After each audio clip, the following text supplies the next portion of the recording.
അധ്യക്ഷൻ ശ്രീ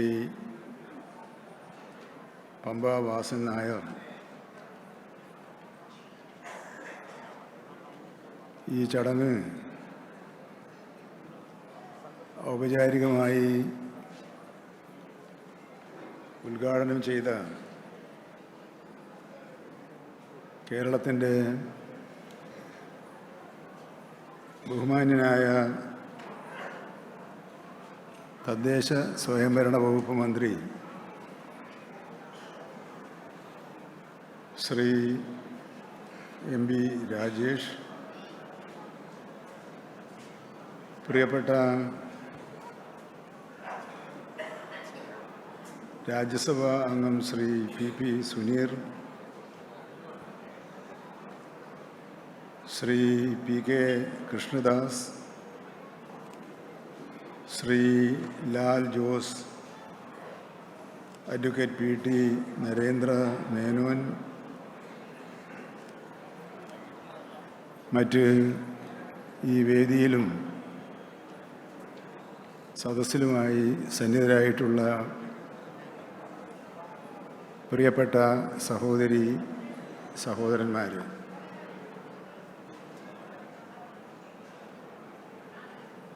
ഇത് ഉദ്ഘാടകൻ വിശേഷിപ്പിച്ചതുപോലെ അഭിമാനത്തിനും അഹങ്കാരത്തിനും വഴിവെക്കുന്ന ഹൃദയസ്പർശിയായ ഒരു ചടങ്ങാണ്.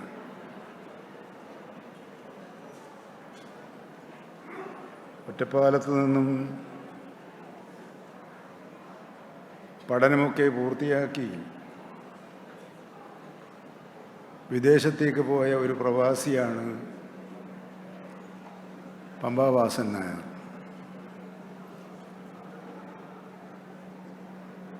പക്ഷേ തൻ്റെ നാടിനെയും അവിടുത്തെ കൂട്ടുകാരെയും ഒരുപോലെ മനസ്സിൽ നിന്നും മായാത്തൊരു ചിത്രമായി കൊണ്ടു നടന്ന് ഒപ്പം കഠിനാധ്വാനത്തിലൂടെ ഒരു വ്യവസായ സാമ്രാജ്യം കെട്ടിപ്പടുക്കുകയും ആ സമ്പത്തിലും അഹങ്കരിക്കാതെ സുഹൃത്ത് ബന്ധം കാത്തു സൂക്ഷിക്കുകയും ചെയ്യുന്ന അപൂർവമായൊരു സവിശേഷതയാണ് പമ്പ വാസൻ നായരിൽ നമുക്ക് കാണാൻ കഴിയുക.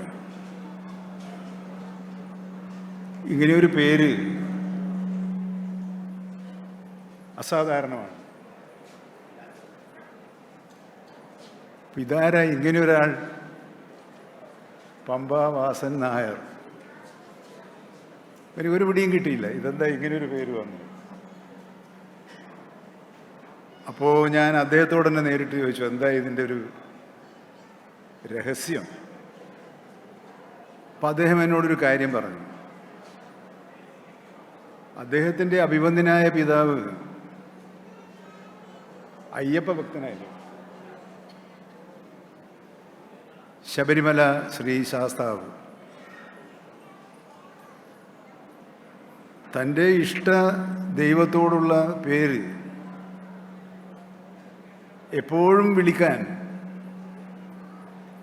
അടുത്തൊരാൾ ഉണ്ടാകുന്നത് നല്ലതാണ് എന്നാണ് ഒരു മകൻ പിറന്നപ്പോൾ ആ അച്ഛൻ ആലോചിച്ചത്. അതും അസാധാരണമാണ്. ഇപ്പോഴത്തെ പേര് കണ്ടുപിടിക്കൽ വളരെ വിചിത്രമാണ് അല്ലേ മോളെ?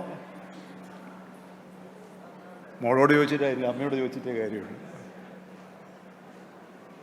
പിന്നെ ഞാൻ കണ്ടത് ഒരു 5 മിനിറ്റ് നേരത്തെ പരിചയം എങ്ങനെ ഒരു ആത്മബന്ധമാക്കി വളർത്തിയെടുക്കാൻ കഴിയും. ആ അസാധാരണമായ കല ധാരാളമുള്ളവർ വ്യക്തിയായിട്ടാണ് എനിക്ക് പമ്പ വാസൻ നായരെ കുറിച്ച് തോന്നിയത്. കണ്ടപ്പോൾ മുതൽ എന്നെ ഒരു ജ്യേഷ്ഠ സഹോദരനായിട്ടാണ് കണ്ടത്. ആദ്യത്തെ കൂടിക്കാഴ്ച എനിക്ക് പരിചയമില്ലായിരുന്നു നേരത്തെ. ഇപ്പോഴും അത് മനസ്സിൽ അങ്ങനെ തന്നെയാണ് എന്നതിൻ്റെ തെളിവ് കൂടിയാണ് എന്നെ ഈ പരിപാടിയിൽ പങ്കെടുപ്പിച്ചതിലൂടെ ഞാൻ കാണുന്നത്. അവിടെയും ഞാൻ ആലോചിച്ചു പോയി, ഒരു 5 മിനിറ്റ് നേരത്തെ പരിചയം എങ്ങനെ ഒരു ആജീവനാന്ത സൗഹൃദമാക്കി മാറ്റാൻ കഴിയും. അപ്പോൾ എനിക്ക് തോന്നിയത് അത് അലാവുദ്ദീൻ്റെ അത്ഭുത വിളക്കിന് മാത്രമേ കഴിയൂ. ഈ സവിശേഷ വ്യക്തിത്വങ്ങളാകെ അദ്ദേഹത്തിൻ്റെ ആമുഖ പ്രഭാഷണത്തിൽ ഇവിടെ ചൂണ്ടിക്കാണിച്ചതുപോലെ അദ്ദേഹത്തിൻ്റെ സഹധർമ്മിണിയും 2 മക്കളുമാണ് അദ്ദേഹത്തെ ഏറ്റവും കൂടുതൽ കരുത്തു നൽകുന്ന ആവേശം.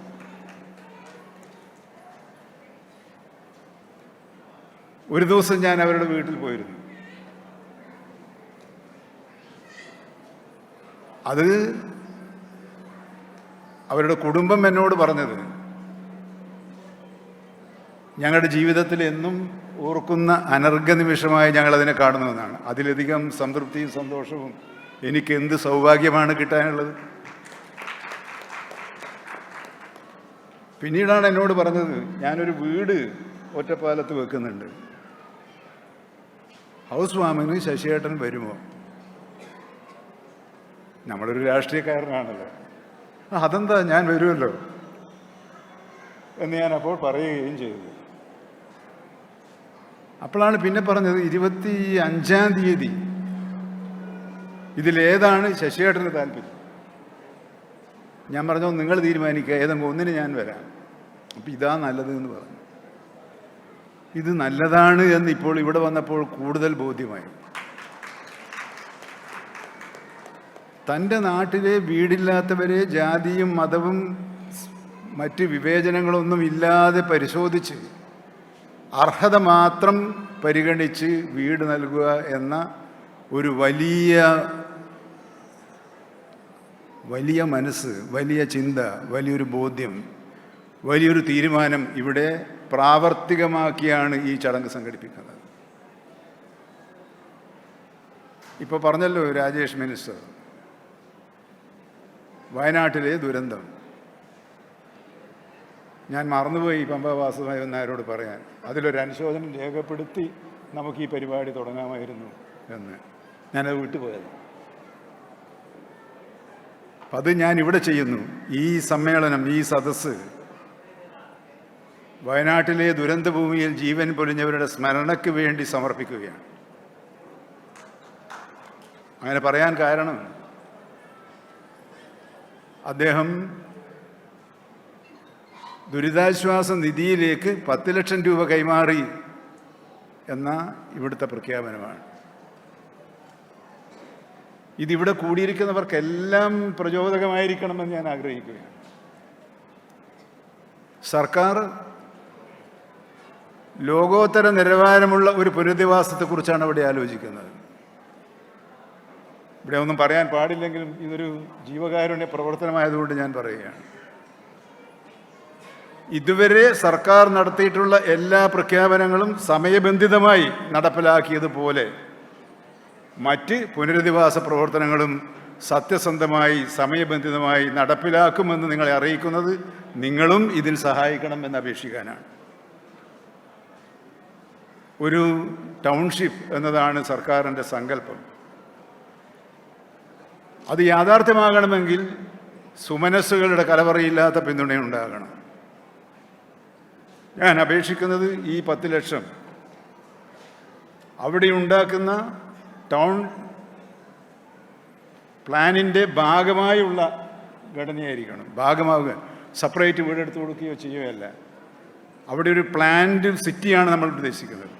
ആ ആസൂത്രിത സിറ്റിയുടെ വികസനവുമായി ബന്ധപ്പെട്ട ഭാഗമായി തിരിച്ചുകൊണ്ടുള്ള ഓരോ ഇനത്തിലും പങ്കാളിയായാൽ അതൊരു മാതൃകാ സ്മാരകമായി നമുക്ക് കേരളത്തിൽ എക്കാലത്തും അഭിമാനിക്കാൻ കഴിയും. കലവറയില്ലാത്ത പിന്തുണ ഈ കാര്യത്തിൽ നൽകിയ പമ്പ വാസൻ നായരെ കേരള സർക്കാരിന് വേണ്ടി അഭിനന്ദിക്കാനും ഞാൻ ഈ സന്ദർഭം ഉപയോഗപ്പെടുത്തുകയാണ്. അങ്ങനെ എൻ്റെ ഒരു സഹോദരൻ, എൻ്റെ സഹോദരൻ്റെ കുടുംബം, ജീവകാരുണ്യ പ്രവർത്തനങ്ങളിൽ മാതൃകയായിരിക്കുന്നു എന്ന് കാണുമ്പോൾ അത് ശ്രീ പമ്പാവാസൻ നായർ, അത് നിങ്ങളുടെ അഭിമാനമല്ല, എൻ്റെ സ്വകാര്യ അഭിമാനമായി ഞാൻ കാണുകയും ചെയ്യുന്നു.